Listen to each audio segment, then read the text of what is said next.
then form the lining of the digestive tube, and this was the endoderm.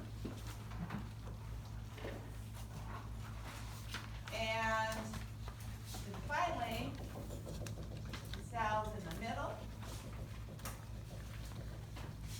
form the mesoderm. So from last unit, we focused on the urogenital ridge, and from the mesoderm, on the posterior wall of the gut structure would be here, being lined by the epithelium, and the muscle, the smooth muscle of that formed the splanchnic mesoderm. Remember that term?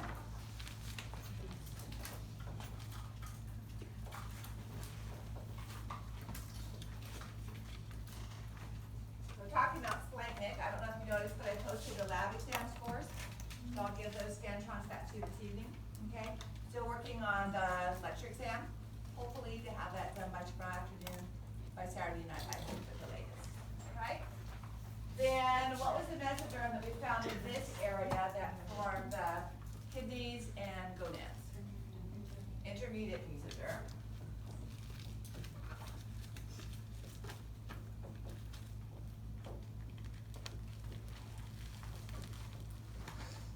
And then we had wrapping around the outer portion here, forming the skeletal muscle and the parietal peritoneal structures.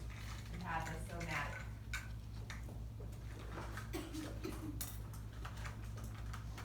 Mesoderm. All right? And up here, is what the branches that supply the kidneys came off of. Were two vessels that are the dorsa aorta. And in this region, we also saw the intermediate mesoderm. Well, all of this area in here is intermediate mesoderm.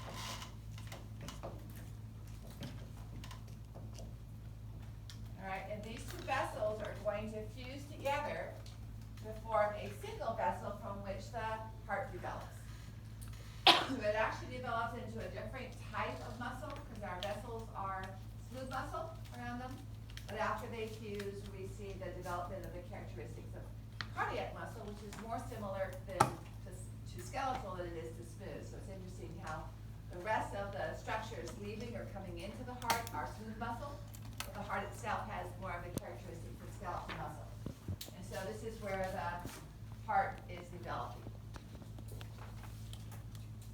So we see it as a single vessel formed from the fused two vessels that you can see on the diagram on page 3 of your lecture notes.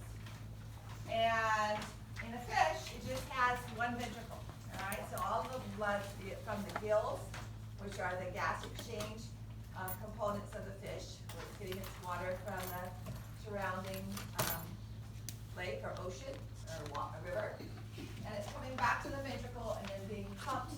Sorry, it's coming back to the atrium and being pumped out to by a ventricle. So that's one receiving chamber and one pumping chamber. When we move to the amphibians, we have two receiving chambers. So it's coming from the body, all right, and it's coming from the gills, and then it's being pumped by a single ventricle back to both places. So we have two receiving chambers coming from the body, coming from the gills with oxygenated blood, and then it's being pumped back to the lungs where it's going to get oxygen again and then back to the body. So a single pumping chamber means a single force of contraction, all right? So in the fetus, the embryo in the fetus, it is similar to these two situations, not because of the number of pumps, but because of the aqueous surrounding, the aqueous environment. Because in the lungs, in the alveoli, they are not solid, all right? They're filled with fluid. Because if they stay solid, when the baby is born and takes its first breath, there's no gas exchange surface there. And it's not going to be able to instantly have a simple squamous epithelia for gas to move across. And so as the alveoli, the air sacs develop, they develop as a hollow space but filled with fluid. And then a few weeks prior to the baby being born, that fluid starts to be reabsorbed and even more is kind of squeezed out through vaginal delivery. So C-section babies have a little bit more risk for having fluid still in their alveoli. Then when the baby takes a breath, those alveoli fill with air, okay? But while it's an embryonic and developmental stage, the alveoli are filled with fluid, so it's similar to this situation where we have fluid on both sides of the gas exchange surface. What does that mean? Well, when we talk about the exchange of the movement of the fluid through the blood vessels, we have a compressing force and an extending force. I know we haven't talked about blood vessels yet, although we will before the end of this unit. So here's the blood vessel, all right, which is going to have blood in it. Talking about a capillary. If around the outside of that we have some form of water, the force of the contraction is pushing against this vessel, right? Whereas the water is also having a force that is a compression force. Now, that's what we see in the fetus, that's what we see in the fish, and at least for part of the time in the amphibian frog. In the postnatal mammal, we have the blood vessel with the force pushing blood against the vessel wall. But after birth, when gas is exchanged, we have air, all right? That's not going to create nearly the same force compression against the blood vessel as it is when there's fluid out there. So, for mammals, that's why we have a two-chambered pumping system. Yes? What was the word for the first one then? This is The fluid. word where you were going into Compression. this is just what the fish have? Fish and the amphibian for at least part of its life. So like frogs can be in the water, salamanders can be in the water. Okay, so this would be an animal with gills, and then frogs will later develop the lung circulation. Fetus as well, right? Pardon? And the fetus? Yes. Okay. Well, the fetus is surrounded by water too until birth. Right. Okay, so in this situation, we always have two receiving chambers. So we have oxygenated blood coming back to the heart from whatever gas exchange it is, from the lung or from the gill, all right? So receiving oxygenated blood, and I should write that in red to reinforce that it's oxygenated. We have oxygenated blood.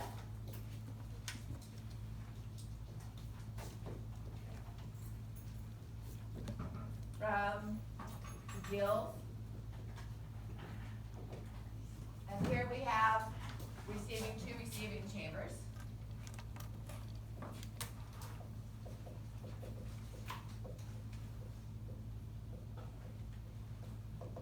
With oxygenated blood from the lungs coming back to the heart, so it can get pumped to the rest of the body. And is receiving deoxygenated, which I should really be drawing in a dark red, because deoxygenated blood is not blue. It looks blue through the skin. And it's not unoxygenated, because what's pumped out is 100% oxygenated, saturated with oxygen, and when it comes back, it's 40%. It's not completely lacking in oxygen. So deoxygenated blood from the body. And this is receiving deoxygenated blood from the body.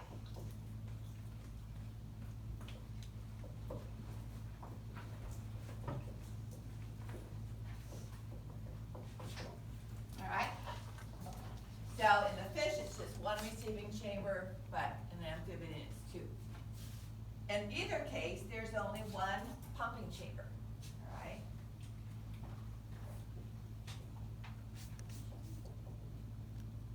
So that one pump is sending blood to both the oxygenating system and to the body, right?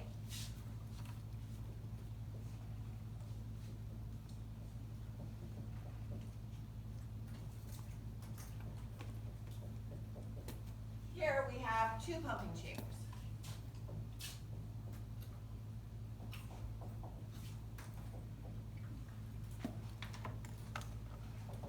So one is going to the lungs, and another one is going to the body. So based on what I told you, what I've written up on the board, what I've hinted at least, why is that significant? What is helpful in the functioning of the postnatal mammal? Why is it helpful to have two pumping chambers, given the two sets of diagrams that I put up on the board?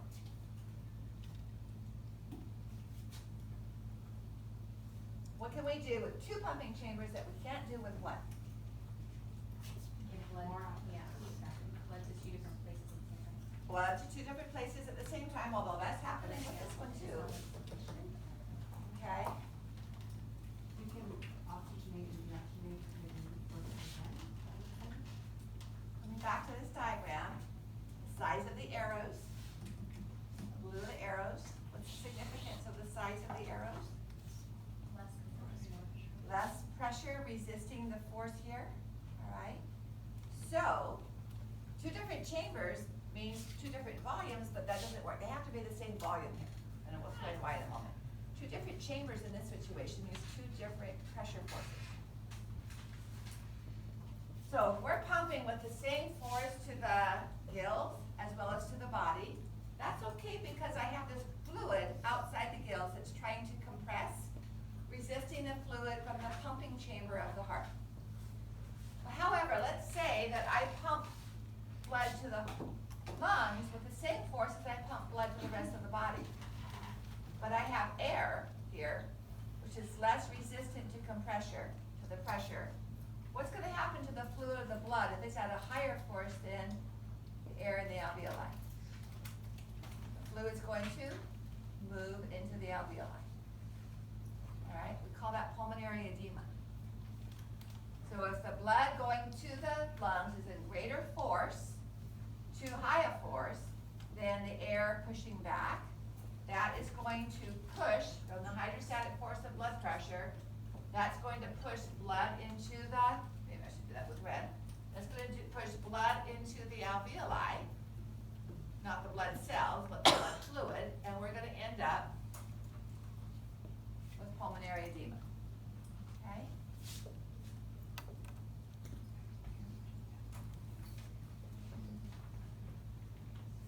So because after birth, the mammal has air in their alveoli, by having two different pumping chambers, we can pump the same volume of blood under lower pressure to the lungs than we do to the body, okay? Now, as you get older and you get more blood vessels in your body because you have more body volume, then we need the greater forces for the body also because of the greater resistance, all right? The left side of the heart has to pump with a greater force to overcome the larger distance of blood vessels throughout the body. But when the baby's born, it needs that ability to have a different pressure force available to it.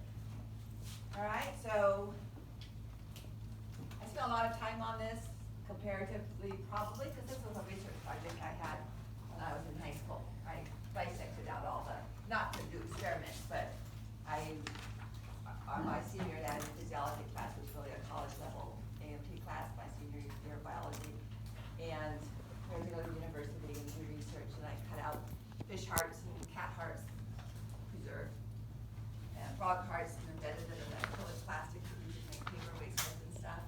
So this has just always been a soft spot in my brain for the reasons why we have these different force compressions, okay? I think it makes it easier to remember things why if there's a function, rather than just memorize structures. All right, so in the development of the heart, as I showed you, you have this diagram in your lecture notes. We have this tube that fuses together. We start out with that single pump, just like we saw in the fish, all right? But then it goes through a very complicated development. You would think with the amount of computerized animation that's available over the last 30 years, that there would be a decent animation of the formation of the heart, but it isn't out there. So what essentially happens is this is our receiving chamber at the bottom of the heart, okay? And this is the pumping chamber at the top. But when we actually look at a heart model, both the receiving chambers and the pumping chambers are at the top. In other words, we receive here, we pump out at the top at the same time. We have blood coming into the heart, we have blood leaving the heart, both from the top areas. So, I'll go through and illustrate that to you, but you don't have to know all the different components of what's going on with the heart, okay? So here the blood is coming in from the bottom and leaving at the top, and we're gonna switch it around, not switch it, but we're gonna add, so it's coming in from the top as well. So again, you don't have to know all the different parts here, but here are the two vessels. Here's what we looked at the end of last unit. Here, those two vessels are gonna fuse together to form the single pump that is the tubular pump for the heart. We have the two receiving chambers, the pumping, and the two receiving vessels into the single receiving chamber, the pumping chamber, and then the two vessels leaving. So watch that bottom part where the two blue vessels are, as it moves up and around the back and ends up on the superior part. So we have blood coming in here and then going out here as well, okay? Now internally, this isn't showing the complex internally because we go from having a single tube to 4 chambers. And as this rotates, there's actually a twisting like a spiral staircase and the formation of walls dividing the heart where the muscle walls grow in this way and grow in this way. And as a complication of those walls growing in, sometimes they don't meet, and we have holes in the wall of the heart. And we have holes between the ventricles that might remain because they haven't adequately grown together. So what I want you to know about development of the heart is from this image here. We start out with 2 tubes, end up with 1 pumping tube, and then through modification, both the receiving vessels and the pumping, not the pumping, but the coming in vessels and the going out vessels end up at the superior aspects of the heart. You don't need to know the names of all those other structures, the sinus venosus and the bulbous cordis and stuff. I just want you to have that image of that complication when you hear about developmental problems with the heart formation. So, this is actually a relatively large heart for a young child because infant hearts are about the size of a walnut. Okay, so you can imagine when heart surgeries have to be done, how complicated this can become. Question number 1.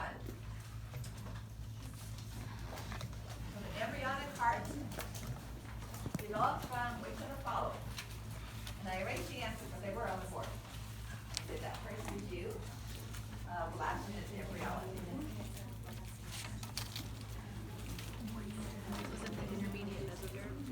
I think so. Okay.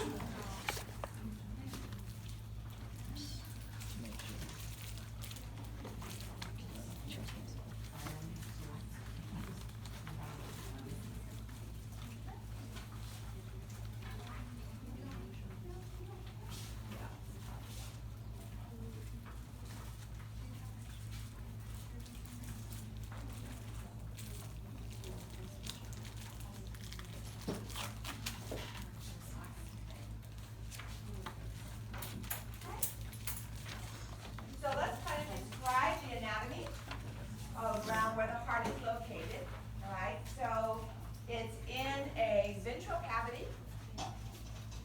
So it lies in the thoracic cavity.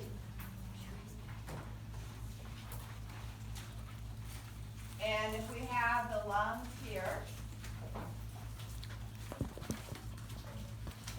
this is a little short one, actually go up a little bit higher. The lungs are in what cavity? Thoracic cavity. The pleural cavity wraps around them, but if you recall, the only thing we have in the pleural cavity is serous fluid. Okay? So everything in the thoracic cavity, every organ or structure in the thoracic cavity that is not lung or pleural cavity, every other space is the mediastinal cavity.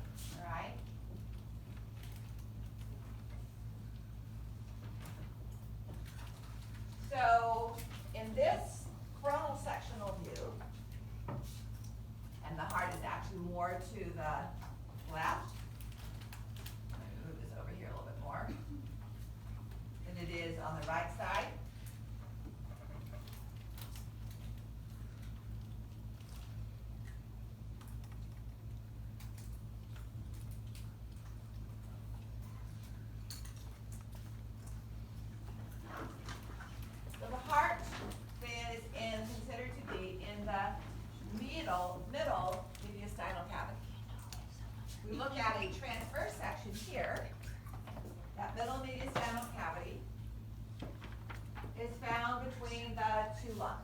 All right, so the heart's containment is in the middle mediastinal cavity.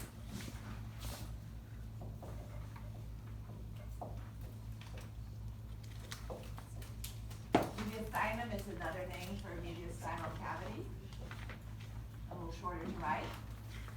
Other than the middle mediastinal cavity, the superior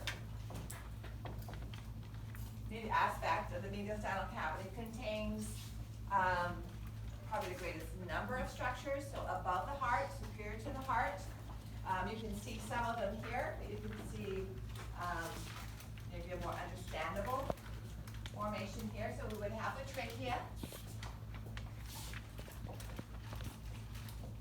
Behind the trachea would be the esophagus. Obviously, along with the trachea, we'd have the primary bronchi. And if you remember the thymus, in the child, the thymus is going to be more in the anterior mediastinum. After childhood, where it shrinks, it's going to be more in the superior. All right. So I'll add anterior here. And that would be the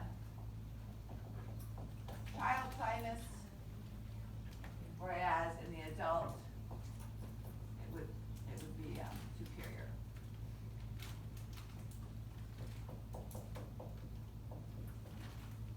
Other than the thymus, there's not a lot of structures, just some adipose tissue and so on in the anterior mediastinum, so that would be the sternum and the heart. And then the posterior mediastinum is kind of a weird concept. If we were to peel off the pleura, all the structures behind the pleura, such as our intercostal nerves and some of the autonomic, sympathetic chain ganglia and so on, would be in the posterior mediastinum. Okay? The posterior mediastinal structures are going to be primarily blood vessels and nerves.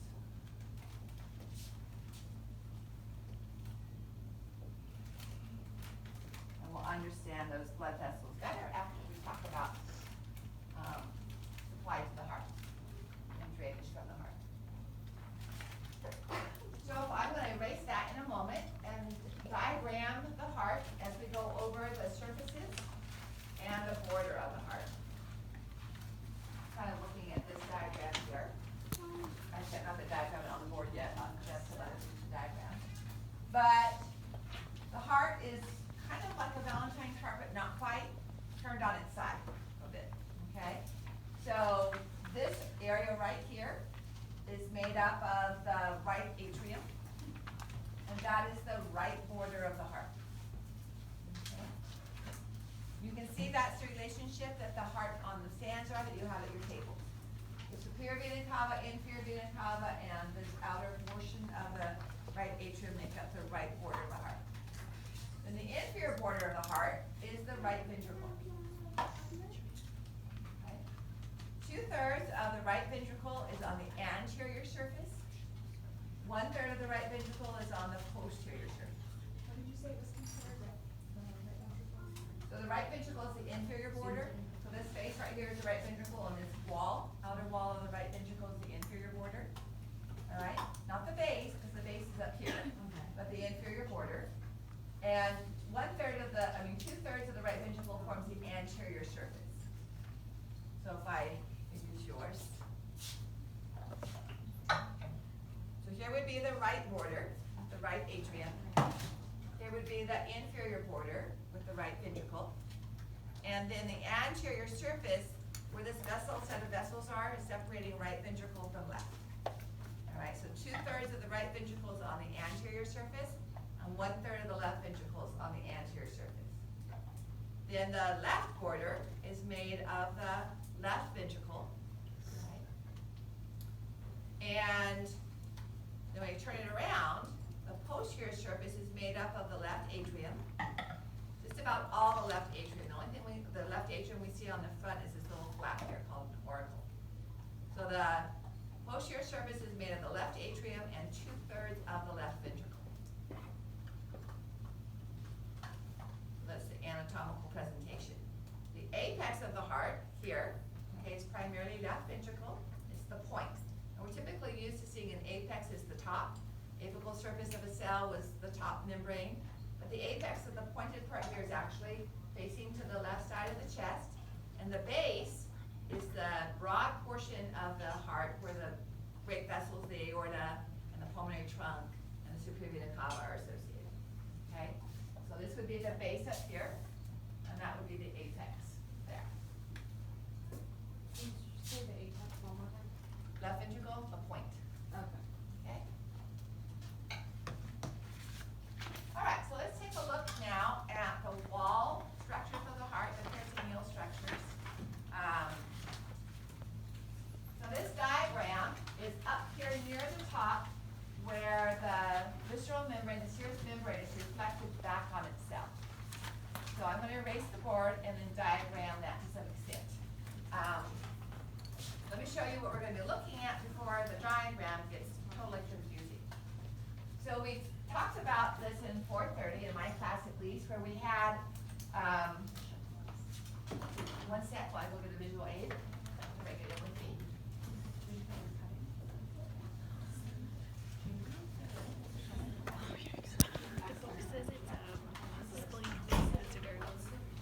Okay. I don't know what it is. Oh no, like as in the hands. I thought that she said CT.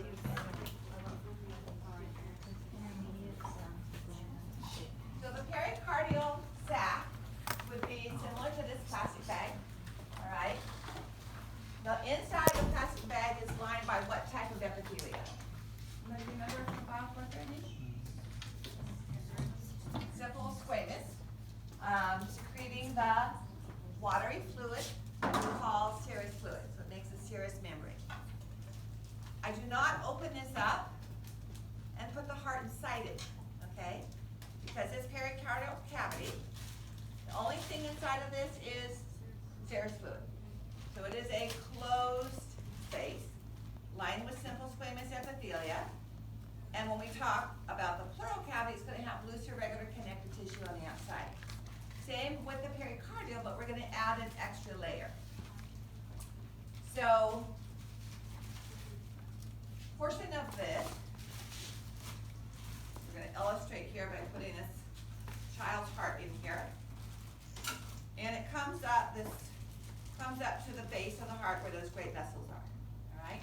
So what you're seeing on the outside here is this surface. This is called the parietal pericardium. What you're seeing attached to the heart is the visceral pericardium, all right? Remember viscera meaning organ.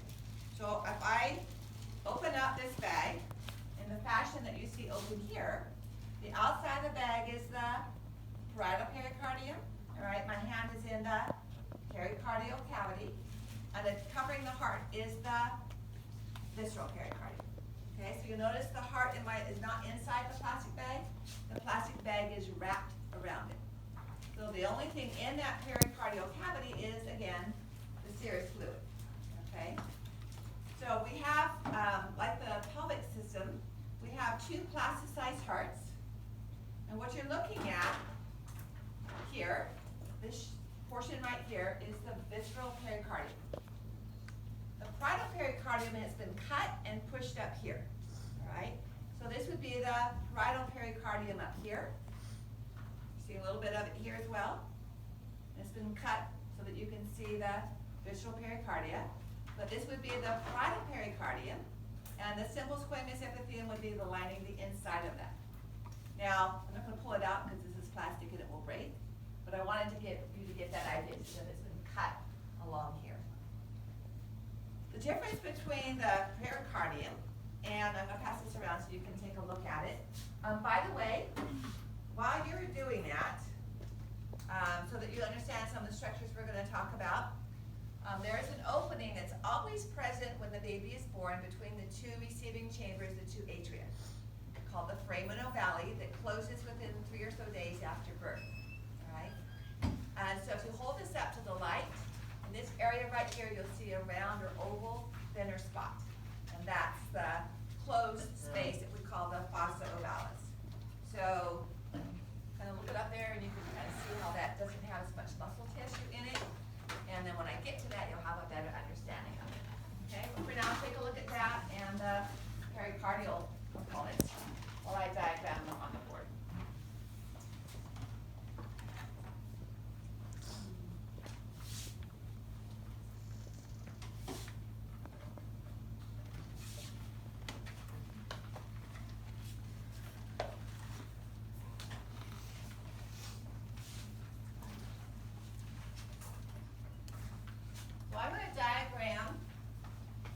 portion of the wall of the atrium. This would be the left atrium. So on the inside of the atrium, let me reach out that with red.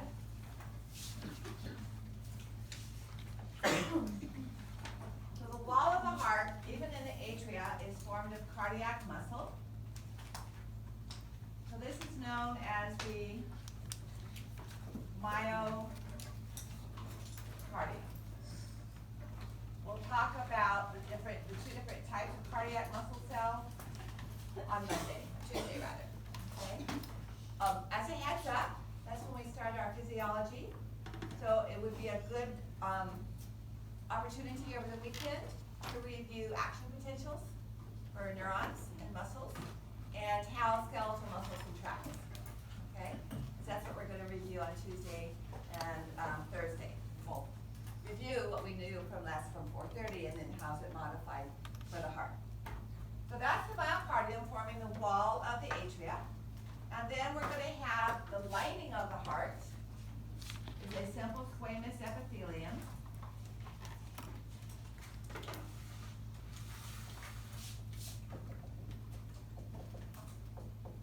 And this is continuous with the simple squamous epithelia of blood vessels. And when we get to capillaries, that's all we have. It's just a very thin wall allowing diffusion back and forth. Attaching that to the myocardium is a layer of connective tissue, okay? It's loose irregular, but it has a lot of adipose tissue and some mixture of dense irregular, so it's not quite strictly loose irregular, okay? It's primarily loose irregular with some adipose and some dense irregular. So we're just gonna I'll put loose irregular. It is a bit modified. Okay, so we call this lining of the heart. We're in the uterus, we call the muscle layer of the uterus the myometrium, and the epithelial and connective tissue lining of the uterus, the endometrium. So here we have the cardiac muscle is the myocardium, and the lining of the heart, the endocardium.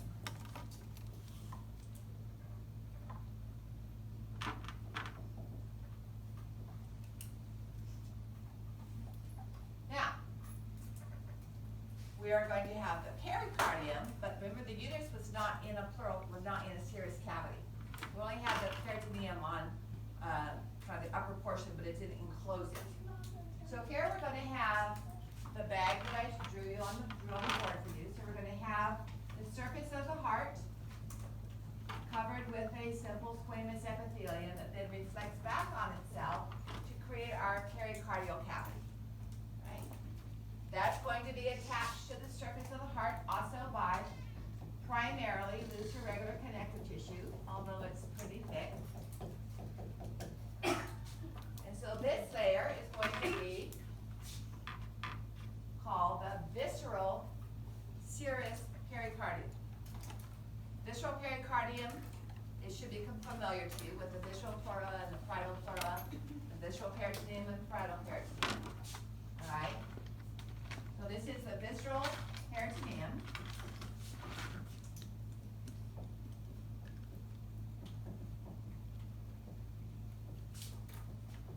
We're going to add the word serous because we have two different types of parietal peritoneum. Okay?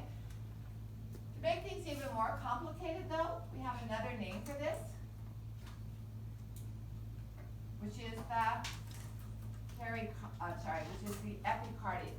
This is confusing because when we talked about muscle and nerve, we had endomysium and perimysium and then epimysium. And here we have the pericardium.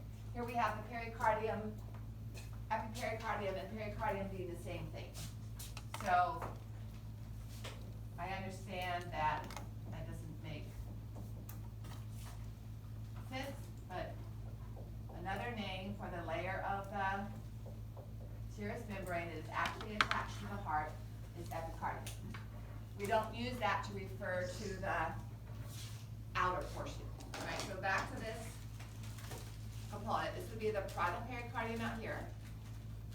Attached to the heart would be the visceral pericardium or the epicardium, okay? Either term is available.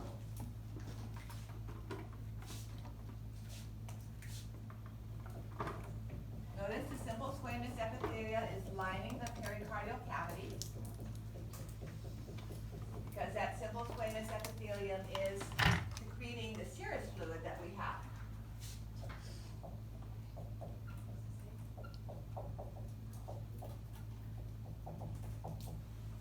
Okay, so we're gonna identify this as the parietal pericardium serous component, because it contains the serous secreting epithelia.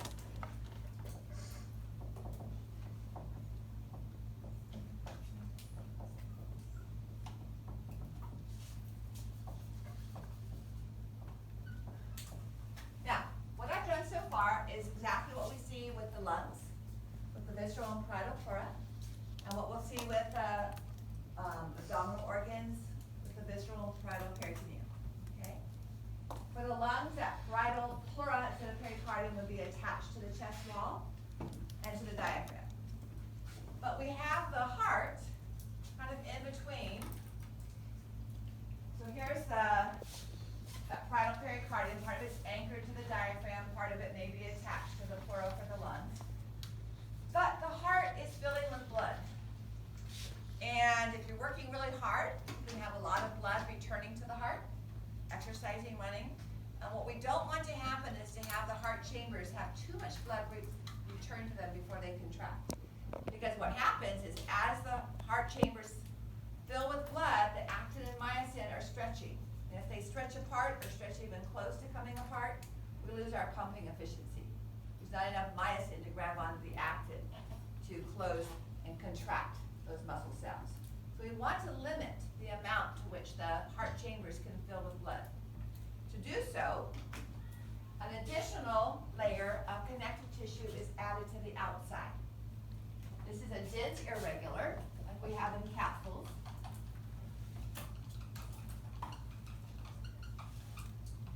Because when you saw the heart, or if you haven't seen it yet as it's going by, you can tell that that's not a loose irregular connective tissue on the outside of the heart. So this outer layer of dense irregular connective tissue is our fibrous parietal pericardium.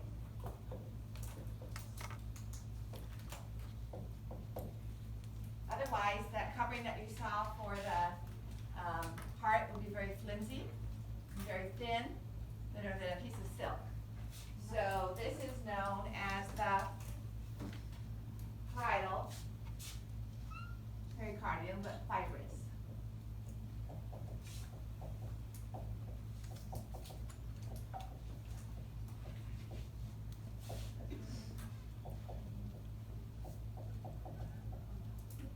Okay?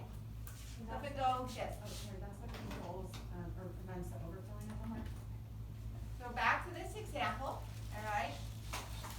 So this outer layer here, on its surface would be dense irregular connective tissue, that would be the fibrous parietal pericardium.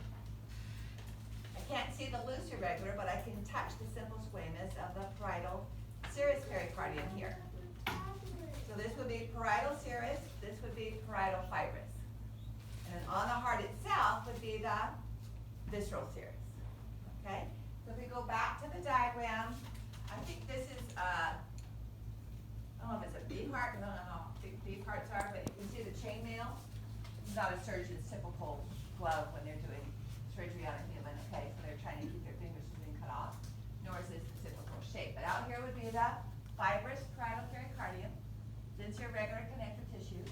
The inside of that lining would be the simple squamous epithelia of the parietal serous pericardium, continuous onto the surface of the heart with the simple squamous of the visceral serous. Okay? And you can go home and get a Ziploc sandwich bag and a tennis ball or something, okay? And kind of visualize that the way I've folded it up here. So, again, the heart is not in the bag, but it's wrapped around. The bag is lined with simple squamous epithelia.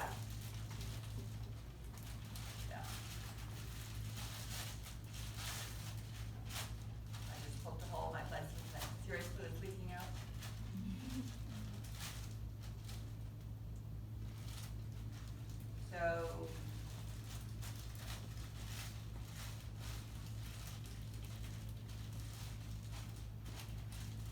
Parietal, fibrous pericardium.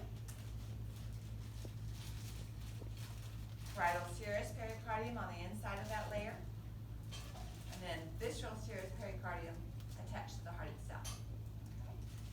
Now, probably remember Steve Irwin's death 2 years ago, where the spine of the stingray pierced his heart. And so what happened, probably, I haven't seen diagrams, was breaking through of that, and then when the stingray gets pulled out, every time the heart contracts, it's going to pump blood into that pericardial cavity. Okay?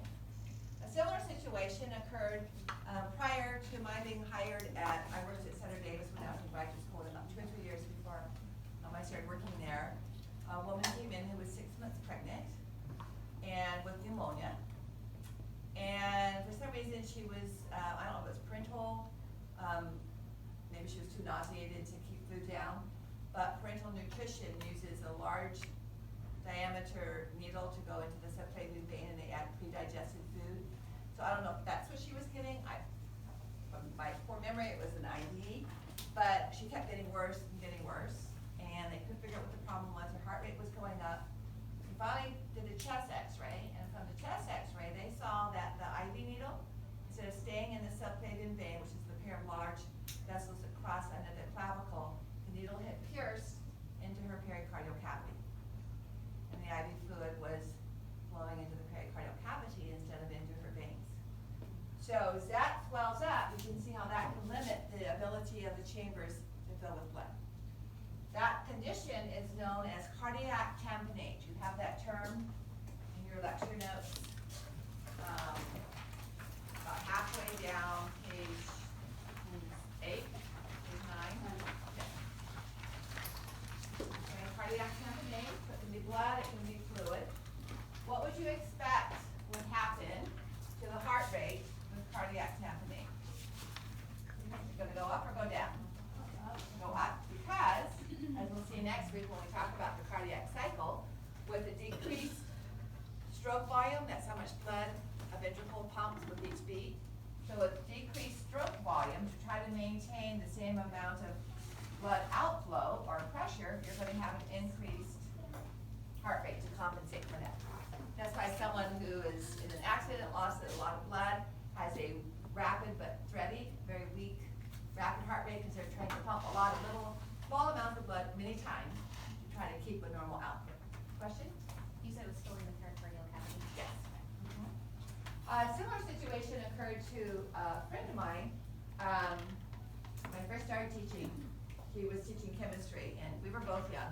He was probably in his mid-20s, I was 23. And so he would play football or soccer with the college guys, so I thought he was one of them. One Friday afternoon, he and a guy from the opposing team just scrapped chest to chest. Fell back, kept up, kept playing. The next morning was the weekend, Saturday morning, he woke up with chest pains. And his daddy had heart problems. So he told me, he says, well, I decided if I got up and did jumping jacks and I was having a heart attack, it would get worse. Well, it kept hurting, but it didn't get worse. So he decided to run up and down the stairs to see if he could make it worse. And that didn't make it worse, so he decided to go outside and run up and down the hill outside his house. It's like, yeah, so you're dead, so you had a heart attack. So he finally drove himself to the emergency room, and after they yelled at him, they died. What had happened was when he hit the chest with the other player, it sheared off that simple squamous epithelia, and that allowed the fluid to just exude. Like if you have a rash or a scrape, the tissue fluid kind of seeps through, and that was filling up his pericardial cavity. That's where the pain was coming from, okay? As well as the raw feeling of the two surfaces occasionally rubbing against each other. All right, so question number 2.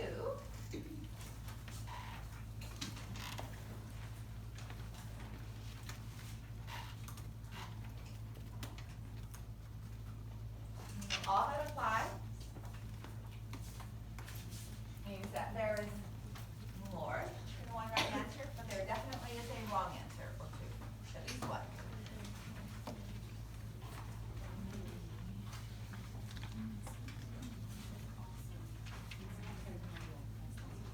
And so file for clarity here.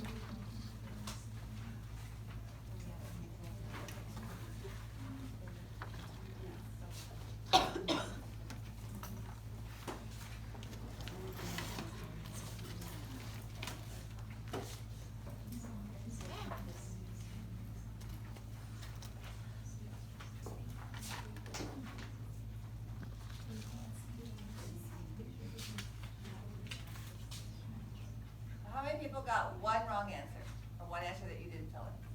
How many people got two? Three? Okay, how many of you don't wanna answer? There's three right answers and one wrong, one answer that you do not fill in. All right, so we're looking at page 14 now, on the chambers of the heart, the histology. I kind of told you already what the epicardium and endocardium look like. And on Monday, we'll talk about cardiac muscle cell and its structure when we talk about contracted cells. So we're gonna look at the chambers of the heart. And we're gonna start, well, let's do question 3 first. So you can answer question 3 while I draw the heart.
deoxygenated blood, okay? And it receives it from 3 different vessels.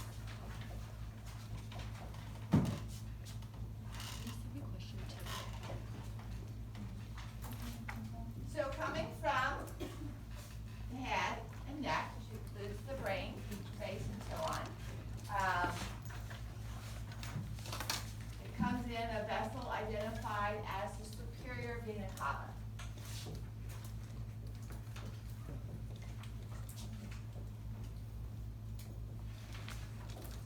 So this would be from the head and neck, from the upper extremities,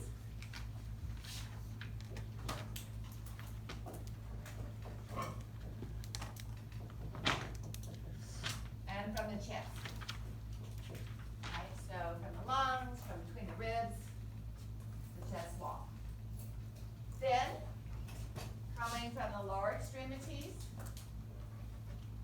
and the pelvis and abdomen, it comes in via the inferior vena cava. Only about an inch or so of the inferior vena cava is found in the chest wall. So it doesn't receive anything from the chest.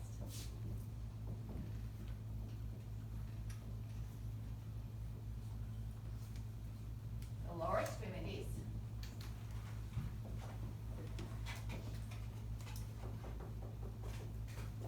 Pelvis.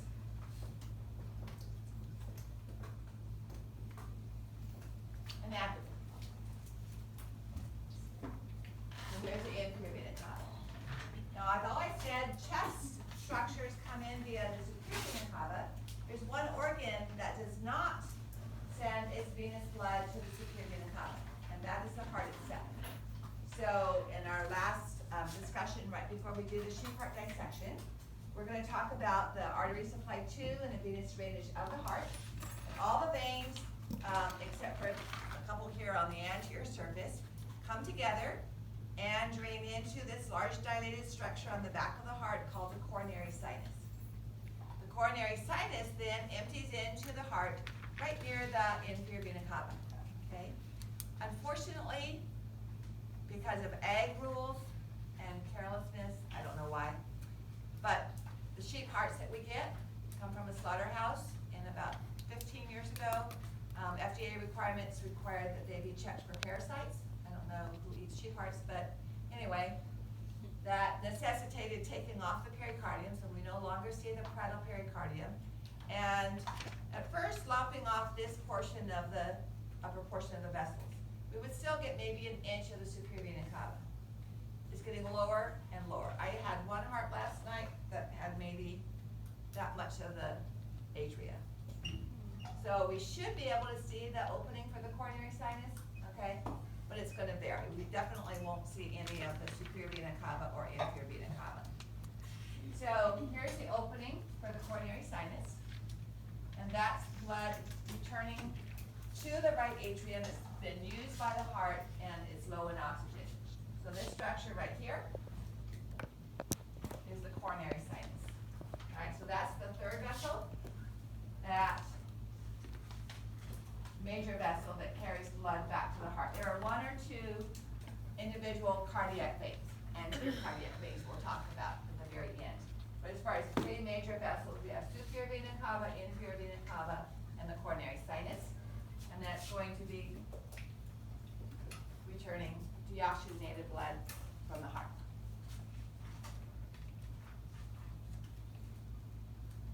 All right, before we leave the right atrium, this structure right here is what I asked you to look at when the plasticized heart was going around, and that's called the fossa ovalis. It's about the size of a little bit smaller than a quarter in the human heart, all right? And it's a leftover from a normal opening in the heart that we'll discuss when we do fetal circulation, because in the fetus, oxygenated blood is not coming back from the fetus's heart, from the fetus's lungs. It's coming from the placenta. And the placental blood goes to the liver, although most of it bypasses the liver, enters the inferior vena cava, and this is about 95% oxygenated blood. It's going to mix with superior vena cava blood, okay? But most of the superior blood is gonna come up at a pressure that shunts it through this opening into the left atrium, bypassing the lungs, because there's really no need to go to the lungs to get oxygenated, because there's no oxygen there, okay? The blood just needs some oxygenated blood to develop, but in the fetus, there's no oxygen, the baby's not breathing.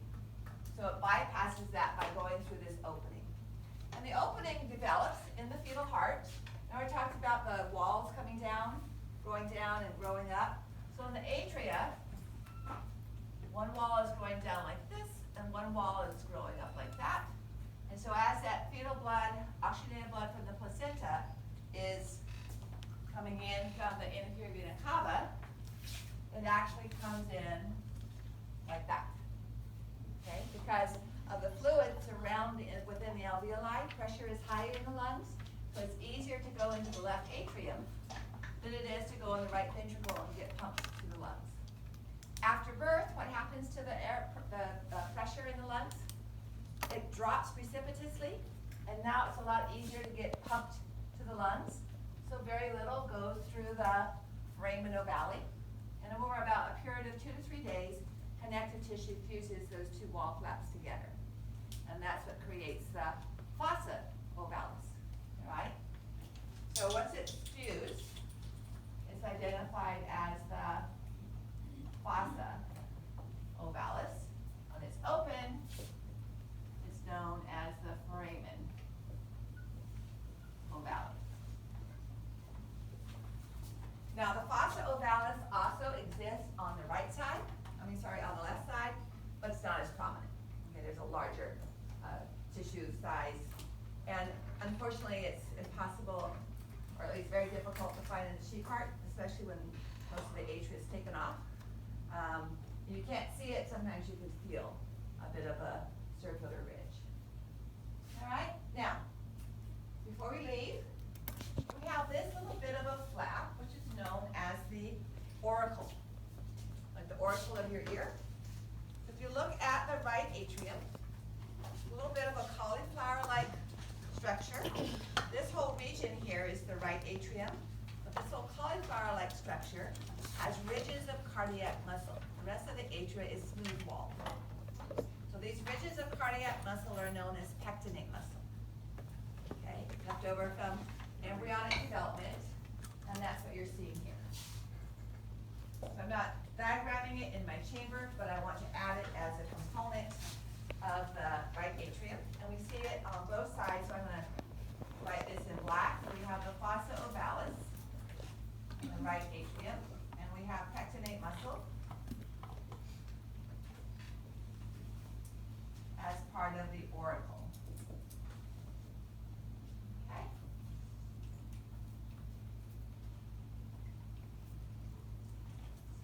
So let's move over to the left atrium then. So here's a little bit of fossa ovalis that you can see. Yes. So, in the list that you have here, you have like more specifics, like the limbus of the fossa ovalis, do we need to know the specifics of all? I have that written out, or I have that as in the diagram? Well, it's listed under the diagram. Okay. That was just the curved edge of it, but I've never required it to be identified. Okay? All right, so I'm gonna erase his picture here, if you wanna take a picture of this, or put it in your notes. And I'm gonna write the structures that we see on the left atrium, on that side of the diagram. And I'm gonna write it in red, because the left atria is, at least postnatally, is receiving oxygenated blood from the lungs. So notice I drew this in red, because it's oxygenated blood, and there's actually two vessels coming from the right lung. So there's really more openings in the left atrium.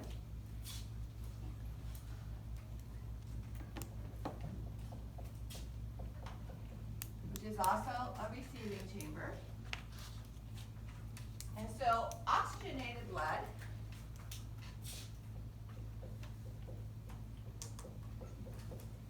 enters into the left atrium via our pulmonary veins. from the right and 2 from the left lungs. Notice these are called veins, even though they are transporting oxygenated blood. We have a couple of situations where veins and arteries aren't associated with what you would think, okay? Pulmonary veins are carrying oxygenated blood, and this vessel here is called the pulmonary artery and is carrying deoxygenated blood. When we get to the fetal circulation, we have the umbilical vein, which is carrying oxygenated blood, and the umbilical arteries, which are carrying deoxygenated. So, the term artery and vein is not used for its content, it's used for its structure, and veins are under low pressure. That's why fluid is flowing back to the heart, and arteries are under high pressure. So they have thicker walls, they have more muscle in their wall. That's why they're called an artery, all right, because they're carrying blood away from the heart under high pressure. Most of the time, yes, they do carry oxygenated blood, but that's not why they're called arteries. So this is under low pressure. It has the structure of a vein with little smooth muscle in its wall because it's under low pressure. However, it's returning from the lungs, both right and left, so they're called pulmonary veins. Okay. Then we still see a component of the fossa ovalis. And we have a left auricle as well, which contains pectinate muscle.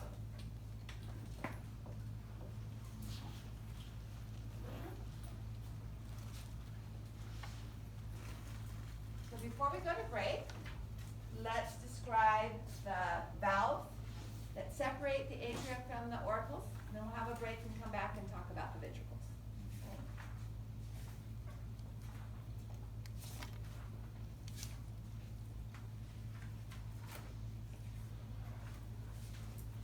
All right. So may I erase the list of structures that we see in the atria? Let's have that down.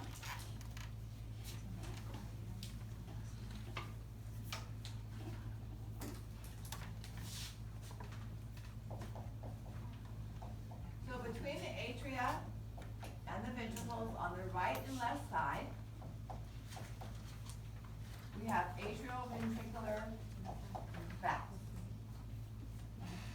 And you'll notice the direction that the valves are oriented. So they hang down from the atrial interface into the ventricles. Come back to that question in just a moment. So here is the right and the left atrioventricular valve. You can see here that the right side has 3 leaflets, not because it's under greater force. And the left side has 2, not because it's under less force.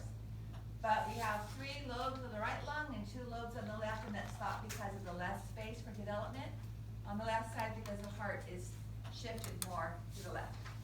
The sternum lies over the right atria, and so most of the rest of the heart is on the left side. So here is the right atrioventricular valve. That's the valve leaflet. There are 3 of them, as I said, on the right side. And you'll notice that they have strings attached to them. Those strings are identified as the chordae tendineae, or tendinous cords. Not music chords, just string chords. So I've only drawn 2 leaflets here because the other one's going to be out here somewhere. So from the valve leaflet, these chordae tendineae are attached to muscles that extend from the wall of the ventricle, right? So the right atrium, between the right atrium and right ventricle, we have the right atrioventricular valve. It has 3 valve leaflets.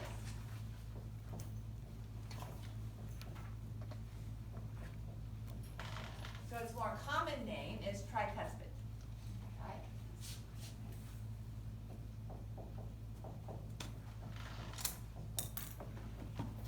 Cuspid is another word for the valve. So this would be the right AV valve.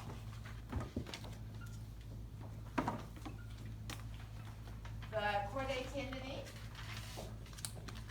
connect the valve leaflets to the somebody thought they looked like small breasts or teats or mammary glands, hence the name papillary muscle.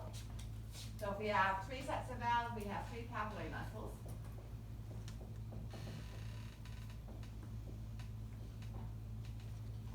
And neither of those function to actively close the valves, okay? The valves are closed by contraction of the ventricle, which causes blood to rise up behind the leaflets and pushes them closed.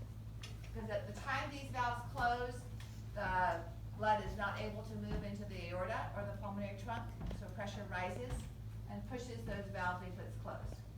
Now, if any of you have ever experienced a very windy day with an umbrella, you notice that you know that the wind can turn the umbrella inside out. So if the ventricles are contracting particularly hard, there is the possibility without the chordiotympany that the valve leaflets can invert and allow blood to move into the atria, okay? So, the function of the papillary muscle is not to close the valve, but to adjust the tension of the chordiotympany. So if the ventricles are contracting really hard, the papillary muscles are going to pull back and keep the valve leaflets pulled down so they don't invert. So it's adjusting the tension, not actually closing the valve. It's the force of the blood pushing against the valve leaflets that closes them. So this would be papillary muscle. And we would have a third one because we have 3 leaflets. Okay. Now another structure that is not on your models that we find in the right ventricle only, and we will see on the sheep heart, is a band of specialized muscle cells that conduct electrical current as a shortcut to the papillary muscle. On Tuesday next week, we'll talk about how electrical current travels down the wall between the 2 ventricles and up the outside wall to cause the heart to contract. And it just gets to these papillary muscles quicker via the moderator band. Left ventricle doesn't have that. So I'm going to write moderator band in blue. It's one of the structures that we can use to help us identify in the sheep heart whether or not we're looking at a right ventricle or a left ventricle. Okay? So this is the moderator band. And that doesn't have a signal, you said? It conducts electrical current. It's not a muscle tissue. It's modified muscle, but no longer contracted. It has nothing to do with SA node and stuff like that? Yeah. It does, okay. Yeah. So you'll notice in this image here, actually, I'm going to talk about the vegetables when we get back, so I'll talk about that later. All right, so now let's do the left side.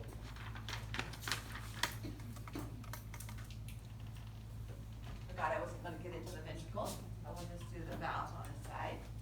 So here we have just 2 leaflets,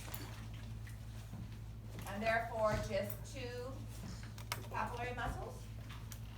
So these are identified as the left atrioventricular valve,